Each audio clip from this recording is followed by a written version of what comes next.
es. Estamos en entrevista con Marco Antonio Gómez, es presidente de la Asociación de Tropa y Marinería de España, correcto, ¿verdad, verdad Marco Antonio? Sí, correcto. Con el gusto de saludarle. Mire, yo soy Claudia Luna Palencia, soy periodista, corresponsal en España y en Europa. Me da mucho gusto, bueno, esta llamada, que ya hemos tenido contacto en otras ocasiones. Marco Antonio, siempre tan activos en la Asociación de la Tropa y Marinería. Me llama mucho la atención, bueno, que se están incrementando, hay muchas presiones, ¿no?, por parte del presidente de Estados Unidos, Donald Trump, para que se incremente, ¿no?, este gasto militar en España del 2.1% al 5%. Trump siempre pone sobre de la mesa el que se le compre más armamento a Estados Unidos, pero poco se habla de mejorar las condiciones de vida de la tropa, Marco Antonio. Efectivamente. Lo primero, agradeceros, como siempre, a los medios de comunicación internacionales que se hagan eco de la situación de los militares españoles, porque es muy grave la situación que atravesamos las Fuerzas Armadas en España. Y decimos que es muy grave porque, como bien habéis dicho, esa ingente cantidad, que ahora mismo está en el 2,1%, aunque la previsión que se alcance el 5%, aunque el presidente del gobierno diga que no, hay unos compromisos firmados en Europa, la mayoría de los países van a llegar al 5%. Estados Unidos lo está demandando porque evidentemente la contribución a la OTAN debe ser equitativamente de todos los países. Y lo que está ocurriendo es que toda esa ingente cantidad de dinero que nosotros, como militares, no entramos en la política de cómo se tienen que repartir. Pero evidentemente somos muy claros que ahora mismo lo más importante que hay dentro de los ejércitos de cualquier país es un factor. Y no es el armamento y no es el material, es el factor humano. Ya que sin el factor humano, que es el principal que maneja ese material, da igual que tengamos el mejor material. Porque si se quedan los almacenes, se va a pudrir en los almacenes de no usarse. Va a caducar en los almacenes de no usarse. Entonces, como bien estáis diciendo, es alarmante y preocupante que España no esté invirtiendo en personal. Porque es que no está invirtiendo en personal. Las pruebas, no hay lugar a duda. El Boletín Oficial del Estado cada vez que hace publicaciones que cada año se van miles de militares a la calle y no entran en la misma proporción. Claro. ¿Y por qué no entran? Pues muy sencillo, porque las Fuerzas Armadas no son atractivas. Los salarios son de auténtica vergüenza. Un soldado marinero apenas llega a los 1.310 euros netos, lo que es limpio, lo que lleva a su casa para dar de comer a su familia. Pues entonces partimos de la base de que si no pueden prácticamente ni subsistir con un salario precario, no van a entrar a la Fuerza Armada. Si a esto le unimos una tasa de la temporalidad brutal, ya que nuestro ejército, el ejército español, los soldados y marineros deben de abandonar la Fuerza Armada a la edad de 45 años y se van a la calle sin ninguna titulación ni homologación por sus años de servicio, nos encontramos que España se ha convertido en una fábrica de parados de larga duración sin cualificación profesional. Entonces, ¿qué persona, qué joven español va a invertir los mejores años productivos de su vida, hablando laboralmente, claro, para irse a la calle con 45 años, con lesiones que se producen? Yo invito a cualquier lector que el día de mañana lea este artículo a que esté tirándose en paracaídas, como por ejemplo la brigada paracaidista, durante 20 años y luego no tenga lesiones de rodilla o de espalda. Claro. Y te vas a ir a la calle con una edad y con un montón de lesiones. Claro. ¿En qué va a trabajar esa persona? Claro. Entonces, las Fuerzas Armadas se están convirtiendo, por desgracia, en España en un trampolín. ¿Qué es lo que están utilizando? Un trampolín. Y muchos preguntarán, ¿para qué? Pues muy sencillo. A los 5 años de estar en la Fuerza Armada, gracias además a las asociaciones, hemos conseguido que los ayuntamientos y comunidades autónomas de España reserven un porcentaje para ser policía local, guardia civil, policía nacional o presentarse a aduanas. Entonces, ¿qué ocurre? Que están 5 años y luego se presentan a este tipo de convocatorias. Y muchos dicen, pero bueno, ¿y por qué no se quedan en el ejército? Pues la base principal es que un policía local puede llegar casi a triplicar el salario de un soldado. Y además son fijos. O sea, no como los militares, que tenemos compromisos, ya que no disfrutamos de la ventaja de tener un contrato. Los militares españoles estamos en un limbo legal que se llaman compromisos. No hay un contrato de trabajo. No nos defiende ni siquiera el estatuto de los trabajadores. Estamos en ese limbo jurídico que cuando un soldado marinero tiene la oportunidad de ser policía o guardia civil, evidentemente da el salto y se marcha. ¿Por qué? Porque es fijo y gana el doble como mínimo. Claro. el discurso, la retórica en los últimos meses en Europa es el de mejorar las capacidades militares, prepararse o, bueno, tener, ¿cómo se llama? Dar una imagen disuasoria a cualquier Claro. intento, ¿no? De lo que quiera llevar a cabo, pues bueno, quien quiera, Putin, etcétera. Alemania ha puesto sobre de la mesa inclusive el volver al tema del servicio militar obligatorio. Marco Sí. Antonio, ¿cómo se vive esto cuando formas parte, ¿no? del ejército en España, que conoces desde adentro todo lo que, esas vicisitudes? Muchas veces hemos visto en los últimos meses también tertulias, ¿no? En Sí. España que te preguntan, oye, ¿tú irías a la guerra defenderías a Efectivamente. España, ¿no? ¿Cuál es tu opinión al respecto? Pues mira, sí, además que nos han preguntado de muchísimos medios de comunicación y hemos tenido bastante, bueno, pues hemos hecho muchas declaraciones en este sentido y desde la asociación somos muy claros. A ver, ¿qué es lo que ha hecho Alemania? Lo primero que hay que ponerse es a saber qué realmente es lo que ha hecho Alemania. Alemania lo que ha hecho es decirle a su población, vamos a ver, necesitamos gente en el ejército, me faltan 80.000 efectivos, ¿vale? Y la opción es, o la gente se interesa por la Fuerza Armada o tendré que hacer un reclutamiento obligatorio. Pero claro, hay que leer la letra pequeña. La letra pequeña es que Alemania lo que ha hecho ha sido incrementar exponencialmente los salarios de sus militares, y además adecuar su carrera profesional para que sea muy atractiva, con una serie de ventajas que en otros puestos de trabajo no hay. Y algunos dirán, bueno, ¿y por qué? Hombre, pues porque los militares vamos a morir al frente. Claro. Y que en caso de guerra un panadero no vaya a pegar tiros. Va a ir un militar, que es su obligación y ese es su trabajo y es su oficio. Entonces Alemania lo que ha hecho ha sido potenciar esto. Al potenciarlo, lo que hace es que la juventud alemana tiene un interés por decir, hombre, es que yo ya que me voy a jugar la vida, me pagan bien y tengo un futuro laboral bastante bueno. Sí. Y se interesa y entra en la Fuerza Armada. Que no entran, automáticamente tienen el servicio primero, como ellos han dicho claramente, que es voluntario. Claro, estamos hablando de voluntario porque le van a dar una pasta, le van a dar un salario bastante importante a aquel civil que muestre interés por la Fuerza Armada sin llegar a ser un profesional. Y llegado el caso hipotético de que no se llegasen a esos números que quiere, se podría llegar a implantar el servicio militar obligatorio. Estas son las fases que tiene Alemania, no es que vaya a haber una mili obligatoria. ¿Qué ocurre? La mentalidad que tiene Alemania es muy diferente a la mentalidad española. En España, pues hubo una época en la que el servicio militar había muchísimos desertores, objetores de conciencia, etcétera, etcétera, porque lo que había calado era que el servicio militar era una pérdida de tiempo. No había una cultura de defensa del propio país. Pues ¿por qué? Pues porque no se sentía, entre comillas, amenazado España. Ahora las cosas han cambiado.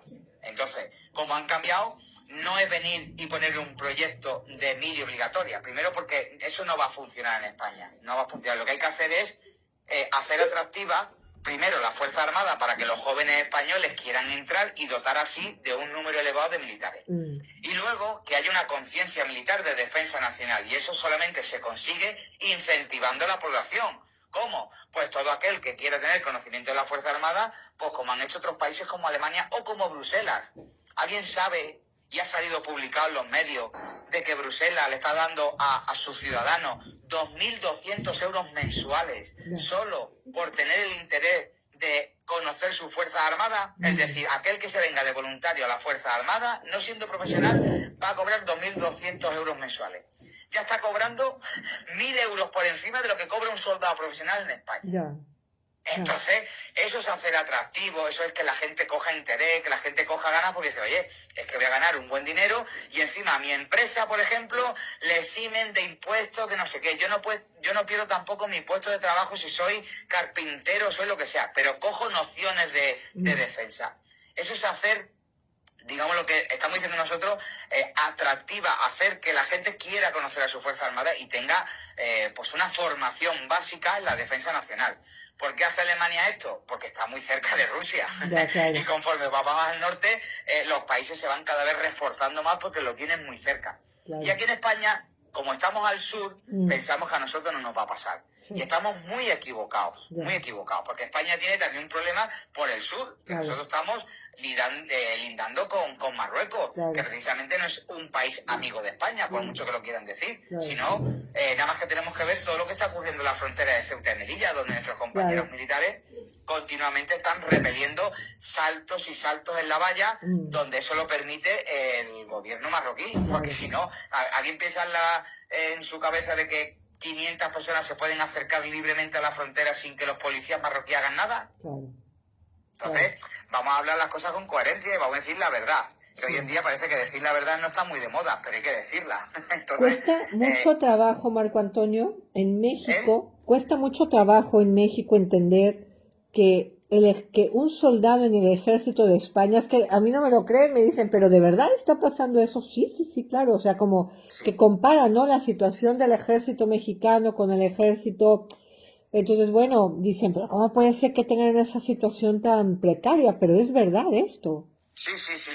La situación es precaria porque durante muchísimos años hemos estado viviendo de lo que había entrado en las Fuerzas Armadas. Y entonces los gobiernos de turno, tanto el Partido Popular como el PSOE, porque esto es culpa de los dos partidos, que son los que han estado siempre gobernando en España, o uno u otro, han ido poniendo parches. Han ido poniendo parches, hasta que ahora resulta que todos aquellos que entraron sobre el año 2001-2002, que fue el boom que tuvo la Fuerza Armada, donde habían al año casi 11 ciclos de nuevos soldados, o sea que cada ciclo entraban 1000 y pico de soldados, pues había una barbaridad, entraban 10.000 soldados al año. Entonces, en esa época, ¿qué es lo que ha ocurrido? Que ahora van a cumplir los 45 años y no están entrando en la misma proporción de los que se marchan.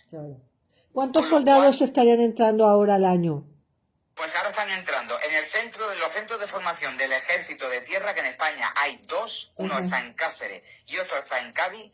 La media que está entrando, que esto no es lo que realmente jura bandera, ¿vale? Me quiero explicar. El gobierno español hace una oferta de plazas, sale un número de plazas, pero luego el que jura bandera, el que termina el ciclo de formación, es nombrado soldado. ¿Vale? Entonces, yo puedo hablar por tierra porque soy de tierra y los datos que tenemos son de tierra. Del aire todavía y de la armada pues no los tenemos, pero van más o menos en la misma proporción, ¿vale? Bueno, pues en tierra, en Cáceres, que hay un centro de formación, hay 2 ciclos al año. Y normalmente los ciclos suelen ser de unos 1.300, 1.400, ¿vale? Pero no quiere decir que juren los 1.400. En este último ciclo, estamos barajando todavía los datos que nos tiene que dar el Ministerio de Defensa, pero en la última convocatoria que ha habido de jura de bandera han jurado al final 1.109 soldados. O sea que ahora mismo ha habido 1.109 nuevos soldados en España. ¡Qué barbaridad! ¿Qué quiere decir? Que si, por ejemplo, la convocatoria ha sido de unos 1.400, todavía no lo sabemos, pero vamos a ponernos en ese hipotético caso. Ha habido desde 1.109 hasta 1.400 que no han entrado. Que directamente en el trayecto que ha habido durante los meses de formación han suspendido y no son soldados. Se han quedado sin cubrir esas plazas. Pero ¿qué ocurre? Que los que llegan a 45 años, los que aprueban la Guardia Civil, policía, bomberos, los que se marchan, los que fallecen, todo hay que meterlo en ese cómputo de efectivos que se pierden al año, y desde el año 2023 a 2025 el ejército español ha perdido la friolera de 1.300 efectivos reales. Es decir, que se marchan y no se han repuesto. Con lo cual, si entran 1.109 y en 2 años hemos perdido 1.300, estamos perdiendo una media de unos 650 al año. Si restamos los 1.109 que han estado este año, pues ya me dirán, no llega ni para cubrir una unidad. Mi pregunta es, ¿también funciona como en el caso de Estados Unidos? Es decir, en Estados Unidos muchos extranjeros quieren entrar, ¿no?, a las Fuerzas Armadas, pues como una vía para luego obtener la nacionalidad, etcétera, ¿no? Tener también, bueno, pues un puesto de trabajo. ¿También funciona aquí de esa manera? En España hubo una época, sí. En España había una época que, sobre todo de los países como México, Argentina, todos los países que tenían pues sus abuelos españoles, pues podían acogerse a la Fuerza Armada y en unos 5 años, si no recuerdo mal, porque esto hace ya muchos años que ya no estaba en funcionamiento, ya no está, se podían acoger y solicitar la nacionalidad. ¿Vale? Pero eso ya no funciona, eso ya ha decaído y ahora evidentemente España tiene extranjeros, pero porque tienen ya el DNI español y o sea, no son extranjeros, o sea, son de otras nacionalidades, porque tienen vocación, pero son españoles. Digamos que es porque tienen vocación, ¿no? Sí. Yo tengo un compañero sudamericano de muchos países sudamericanos y son excelentes compañeros sin ningún tipo de problema, pero muchos se les prometió, entre comillas, pues eso, y bueno, al final fue lo que decimos, un parche y se utilizó porque no entraba gente. Claro. Entonces, como no entraba gente, se abrió a que pudiesen venir gente de países sudamericanos que tenían ascendencia, de que alguien pudiese Claro. demostrar que sus abuelos eran españoles y entonces, pues bueno, podían adquirir la nacionalidad por descendencia. Claro. Marco Antonio, sé que en un hipotético ataque, sorpresa, una madrugada del 24 de diciembre, me estoy poniendo muy hollywoodense. Sí, no te preocupes. O sea que no tenemos capacidad de reacción entonces, porque nos faltan reservistas, nos falta entrenamiento y nos falta un poco de todo. Hombre, pues fíjate, si por ejemplo hemos visto lo que ha ocurrido en las catástrofes que ha habido medioambientales, donde en España, por ejemplo, en Valencia ha habido 200 y pico muertos, y hemos visto cómo todo el mundo está diciendo dónde estaba el ejército porque se desplegó tarde y de una manera totalmente ilógica cuando era territorio nacional y solamente en Valencia había más de 10.000 militares desplegados, pues evidentemente yo no puedo decir a ciencia cierta que estaríamos vendidos. Pero hoy en día, con el número de efectivos que hay y la falta de material que estamos teniendo, que solamente hay que ver el boletín oficial del Estado, que cada día sale publicado adquisición de material, vehículos, portaaviones que se van a construir, aviones, yo qué sé, todo lo que se está comprando, pero vamos a ver, todo ese material, ¿quién lo va a manejar si no hay soldados? Claro. Ese es el problema. Entonces, en ese hipotético caso, pues evidentemente la Fuerza Armada estamos ahora mismo en una situación complicada para responder, porque es que no hay personal, es que falta mucho personal. Claro. O sea que el ejército español, ¿cuántos tiene militares en activo? ¿100.000? ¿80.000? ¿Cuántos? Nosotros tenemos ahora mismo en activo unos 116.000 militares, entre tropa y marinería y cuadros de mando. Ya. O sea, eso ahora mismo no es que sea insuficiente, es que nada. es de vergüenza. Sí. El propio gobierno lo ha reconocido y quiere llegar a los 140.000. O sea, Vale. ¿y reservistas, Marco Antonio? Reservistas, por ejemplo, ahora mismo, creo que fue hace 2 días, la propia ministra de Defensa hizo un comunicado donde se ha cuadruplicado el número de plazas para reservistas en 400.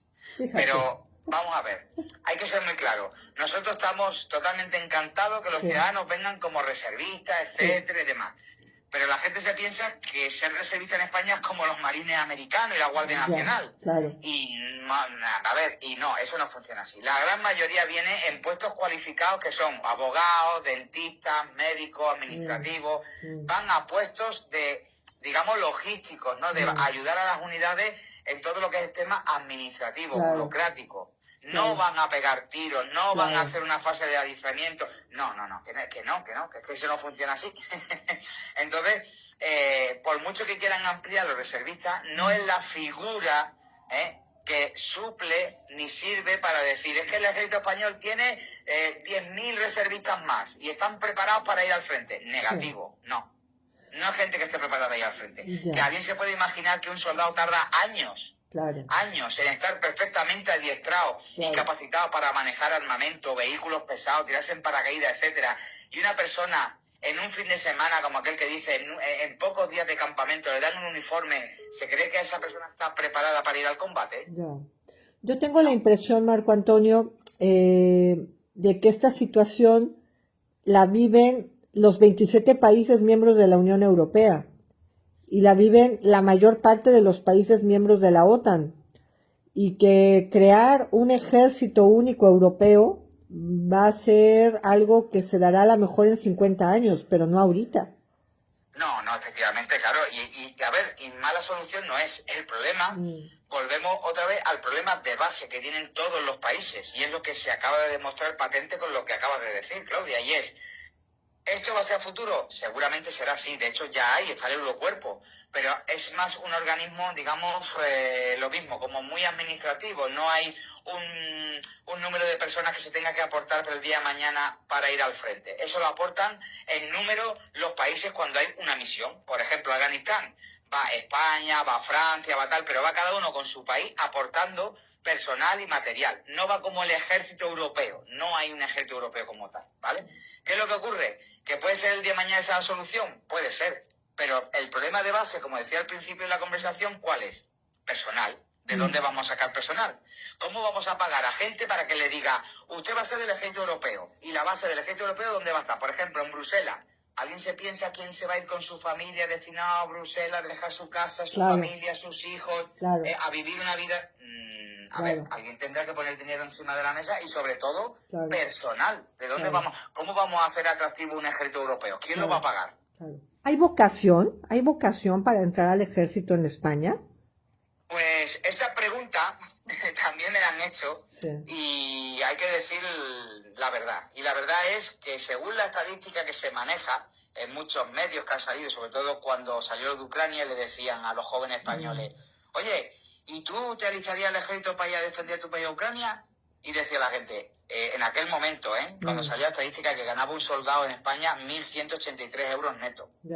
Y decían, ¿yo ir a morir por 1.100 y pico? ¿Pero estamos tontos o qué? No, yo no quiero ser militar, ni yo quiero, eso que vaya al ejército profesional. O sea, la gente no quiere tener la Fuerza Armada porque no es atractivo. ¿Alguien piensa que los jóvenes hoy en día que están más preocupados, y de verdad hay que decir las cosas como son, en cazar Pokémon con el móvil y en jugar a la PlayStation, ahí sí que juegan a la guerra, el Call of Duty y todo ese tipo de cosas? Pero ¿alguien piensa realmente que un joven con 18 años, ahora mismo en España, que está más preocupado, como digo yo, el último móvil que ha salido de Samsung, más preocupado de eso, va a ir al frente de Ucrania a comer en lata, a dormir en el suelo, a que le llueva y a estar jugándose la vida por 1.100 euros? Es que esto la base de todo es esto, es futuro y salario, que no hay ninguna otra fórmula, que la vocación y tal, todo eso está muy bonito, todo eso está muy bien. Pero es que nosotros tenemos que dar de comer a nuestras familias. Y la vocación, yo que llevo 30 años y soy militar de vocación, lo sigo diciendo. Yo he probado a mi hijo en el bocadillo a meterle toda la vocación y a meterle todas mis medallas que llevo en 30 años de servicio para ver si le alimenta, y mi hijo me dice que si mi padre se ha vuelto loco. También he probado ir al banco y a decirle desde el banco, oye, mira, toma, te traigo aquí mis medallas, que la ministra dice que mi recompensa, porque lo ha dicho ella públicamente, mi recompensa por la actuación de la Dana, por la pandemia y demás, es esta medalla. Una medalla conmemorativa y que además no sirve para nada para mi carrera militar, solamente para que me adorne el pecho. Pues toma, te la traigo y con esto me vas a cobrar la hipoteca de este mes. Y el del banco me ha dicho que si yo estoy loco. Por último, Marco Antonio, nos hemos conocido ya desde hace muchos años, te he entrevistado en diversas ocasiones. Vamos a cumplir 4 años de la invasión de las tropas rusas a Ucrania. No se le ve salida al conflicto. Realmente no se le ve salida en una mesa de negociación, porque tendrá que haber alguna salida en algún momento. ¿A dónde crees que nos va a llevar esto? ¿Llegaremos a ver tropas europeas en Ucrania? Bueno, nosotros de la asociación hemos sido muy claros. Evidentemente esto es un tema político, pero que nadie tenga la menor duda, porque ha pasado en todos los conflictos que ha habido en el mundo, que al final Naciones Unidas, una misión de la OTAN, una misión de cascos azules, de lo que sea, va a terminar yendo a Ucrania. Porque lamentablemente es así, cada vez que hay un conflicto se llegará en algún momento a algún tipo de acuerdo de paz, ojalá llegue más pronto que tarde, y en ese momento seguramente habrá militares españoles, franceses, ingleses y de toda Europa para velar porque eso se lleve a buen término y habrá una misión de paz, como ha habido en Irak, en Afganistán, como está en el Líbano, como está en Letonia. Es que estamos desplegados en cualquier conflicto que ha habido. Una vez que ha terminado, ha habido un despliegue. Y es, bueno, pues para salvaguardar los intereses europeos de que se cumpla esa paz que se ha firmado, que seguramente, y como decimos nosotros, esperemos que llegue más pronto que tarde. Bueno, Giorgia Meloni llegó a decir que Italia podría poner tropas en Gaza, por ejemplo, de mantenimiento de la paz. Sí, vamos, si estamos ahora mismo en Líbano, que estamos prácticamente al lado, España está en el Líbano. Entonces, es que no, a ningún militar le pilla de sorpresa. Cada vez que hay una guerra en cualquier otro sitio, automáticamente sabemos que en cuanto termine el conflicto va a haber una misión de paz. Marco Antonio, ha sido una gran entrevista, muchísimas gracias, presidente de la Asociación de Tropas y Marinería Española, y bueno, y ojalá que, pues ya que no se han entendido con la ministra Robles, pues a ver si en el próximo gobierno pueden tener unas mejores condiciones salariales. Pues ojalá Claudia, gracias en nombre de toda la asociación a la oportunidad que nos da siempre por hacer internacional porque nuestros compañeros te leen, te siguen, y la verdad que, bueno, para nosotros es todo un honor y un privilegio que tengas a nuestra asociación como un referente a nivel de información y de poder dar a conocer. Y bueno, pues también los militares estamos esperando que algún día haya algún gobierno, algún Ministerio de Defensa que se preocupe por sus militares más de lo que ahora mismo estamos notando que se preocupa el propio Ministerio. Así que muchísimas gracias. Al contrario, Marco Antonio Gómez, pues un gusto, cuídense mucho y estamos al habla. Gracias, hasta muy pronto. Perfecto, muy bien, Claudia, gracias. Hasta pronto, gracias. Hasta luego.